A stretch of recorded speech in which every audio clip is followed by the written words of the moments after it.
ரகு ரொம்ப நல்ல பையன். ஆனால் ரொம்ப குறும்பு பண்ணிகிட்டே இருக்கான். அவன்கிட்ட கொஞ்சம் கெட்ட பழக்கமும் இருக்குது. அதனால அவங்க அம்மா அப்பா என்ன பண்ணாங்க, இவனை கொண்டு போய் எப்படியாவது தாத்தா பாட்டிக்கிட்ட விட்டுறணும், அவர் கண்டிப்பாக இவனை திருத்திடுவாங்க அப்படின்னு சொல்லிட்டு தாத்தா பாட்டிக்கிட்ட கொண்டு போய் ரகுவை விடுறாங்க. ரகுவும் சந்தோஷமாக போகிறான்.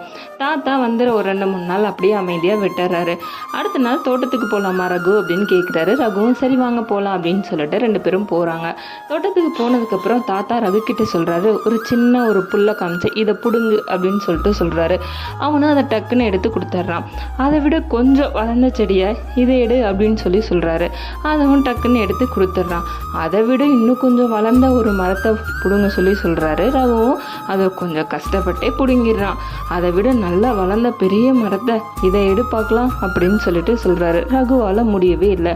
இதே மாதிரி தான் உன்கிட்ட இருக்க கெட்ட பழக்கமோ, அதை இப்படியே உன்னால் மாற்றிக்க முடிஞ்சிச்சுன்னா அது ஈஸியாக முடிஞ்சிடும். ஆனால் அது இன்னும் கொஞ்சம் காலம் போணுச்சுன்னா அது உன்னால் மாற்றிக்கவே முடியாது.